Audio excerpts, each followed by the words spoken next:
Thank you, Council President.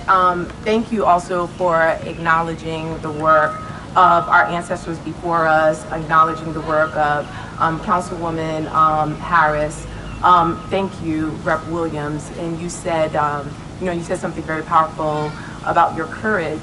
And I want to remind you and everyone that the courage that you have is the same courage that enabled Sojourner Truth, Harriet Tubman, to lead people to freedom and also to fight for, to abolish slavery. It is the same courage that that led Shirley Chisholm to say, if you don't have a seat at the table for me, I'm going to bring my folding chair. So I thank you for your advocacy, your courage, your continued fight. We need more people doing that. We're right here in Mount Hope, as the governor stated, and I also thank the governor for taking this necessary step. I grew up. That's right. That's right. I thank the governor for the necessary step because I grew up in Providence. I went through the Providence public schools from pre-K until I graduated from high school, from Mount Pleasant High School. And I continuously saw the word plantation. And Faith spoke about including Black history in our studies. I thank you for that. Faith, not only do you make me proud to be a graduate of PPSD, but you make me proud to be a Black woman. Yes. Proud. I went to the march. I had to step back and watch so many young people come together demanding for equity, demanding for justice, demanding to be seen and not be silenced. I thank you. I thank you for your courage. And do not let anyone silence you. And you continue this work in that fight. It is meaningful and it doesn't end. So remember that. So thank you. I thank everyone, Senator Metz, and everyone who's here, who's been advocating and doing the work, all our state officials, our reps, our mayor, everyone, thank you. Thank you for all the work that you're doing. So I was gonna give a brief history about the settlement and how Providence got its name, the word plantation, but the governor briefly spoke about it. So I'll just move on to say that word plantation for the Black community, particularly the descendants of the enslaved people, the word is a reminder of a system ruled by domination and forced labor, brutality, torture, mutilation, imprisonment, and where people were stripped from their loved ones and sold like commodities. Scars so deep, it touches the bone, burning flesh and strange fruit hanging with a stench so pungent it suffocates the air. It is a reminder of the exploitation of Black labor and Black bodies, even after slavery was abolished. On Friday, June 19th, we celebrated Juneteenth. Yes. To commemorate, and thanks to Ms. Helen Dukes, yes, who resides right here in Mount Hope, yes, to commemorate the liberation of the enslaved people. And you notice I don't use the word slavery, I use enslaved, because these are people who were brought in chains to this country and were placed into slavery. In Galveston, Texas, on June 19th in 1865, over 2 years after Emancipation Proclamation.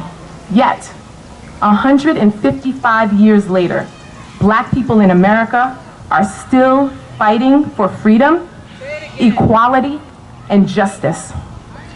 W.E.B. Du Bois wrote, "The slave went free, stood a brief moment in the sun, then moved back again toward slavery. The systemic, institutional, interpersonal, and internalized racism and oppression that exists in our country and right here in our state continues to racialize people of color. We see it in racial inequities maintained by social structures, codified in discriminatory practices and policies that creates barriers after barriers for Black people, people of color, immigrants, the LGBTQ community, all those of minoritized groups, where bigotry and bias are displayed in words and actions and through race-based beliefs. Through the histories that we as a society continue to develop, we see the hindrance within our communities from true liberation. Because to enslave is not just an action that was later abolished, it has become a way of life, the norm. For centuries have been endured by the very people who helped build this nation while fighting for their own freedom. Life for the average Black folk in this great nation is unfortunately brutal. Really? Absolutely. I can't walk out and when people see me, the first thing that they see is a Black woman. And I will be treated accordingly. We are the target because of the color of our skin, subject to repression, harsh punishments, and what we have been seeing, racial policing. Black people have been tied down to a land which my ancestors built, died for, nurtured, and cultivated, yet never reaping the fruits of their suffrage.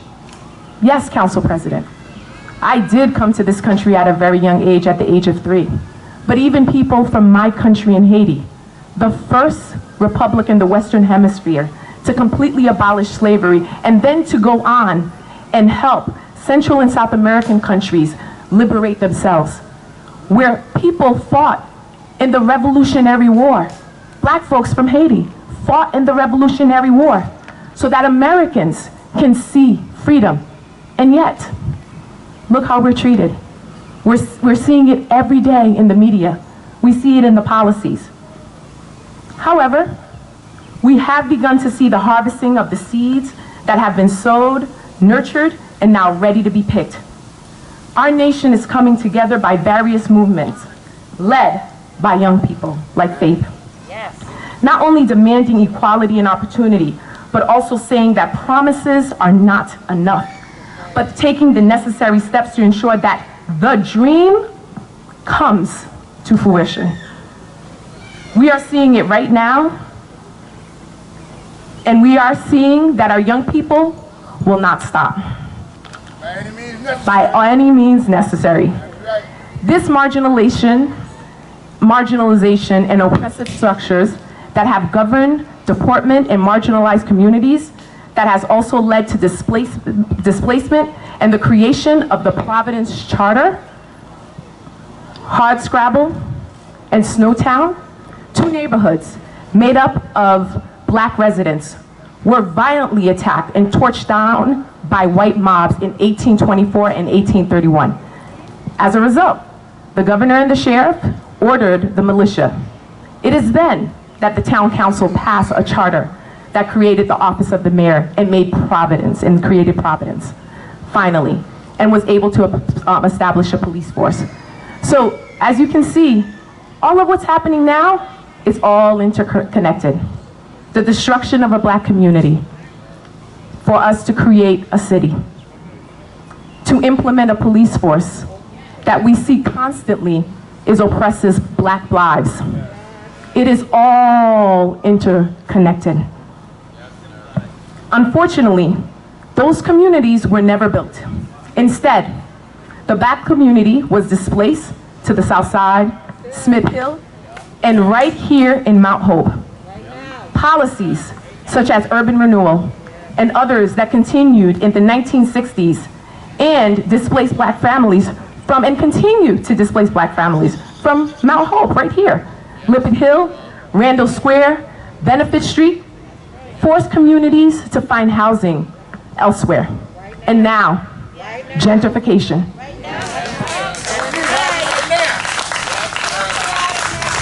I commend the governor and the mayor and the treasurer for taking this much needed, necessary steps that people before me and before many of us have been fighting for years. The community has been fighting to remove a word that serves as the reminder of the oppressive state of Black people in America. However, it's not enough. We need true investments in the Black community. We need affordable housing. We need quality schools, and for our state constitution to codify that so that if a child is not receiving a quality education, they can hold this state accountable. And we also need low-income housing. That's right. We need unemployment opportunities. We need a system where your source of income will not deny you the right to housing.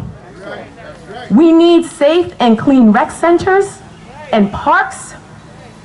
Liberation is not just a word, but actions taken to truly emancipate those who have been systematically oppressed for centuries. Tear them apart with them words, girl. Systematically oppressed for centuries. It's enough. Enough. I am tired. I am sick and tired of being tired. And I'm mad. Being Black in this country is not a trend. It comes with great responsibility. Because every time I walk out the door, I send my son out the door, I have to pray that he comes back alive. There was a shooting right here 2 weeks ago. There was another shooting a block away a week ago. I've been working with the Institute to try to connect with these young people so that they can find a new pathway. But why are they involved in these crimes? Because there's no jobs, a lack of opportunity, poor education. They were forgotten. Forgotten. Forgotten. Growing up here, and the mayor spoke about it, you know, the oppressive systems. I'm a survivor of lead poison. For years, I had to get treatment at St. Joseph's Hospital. Poor zoning on the south side on Dartmouth Avenue. Every day or every weekend, we would wake up, there would be blood stains on our doorstep because there was a restaurant club in our yard. I relied on going to Pug Clinton Park, to the pool, for the free lunches. This is the reality of so many folks. So yes, we're moving towards progress. We're going to eliminate the word plantation because of a reminder of a system that has oppressed, that has killed, that has tortured, that has displaced. But we need to do more. And everyone has said it, no more studies. There's been studies. Listen, I could pull up the study around urban renewal for here and all these studies that were created. No more. We need action. Some of that money that came into our state, put it in a housing fund so that we can build an affordable housing opportunity right here in Mount Hope, which was historically a Black community. That has changed. And low-income housing, so that if you are underemployed or unemployed, you have the right to a safe, clean house, a home.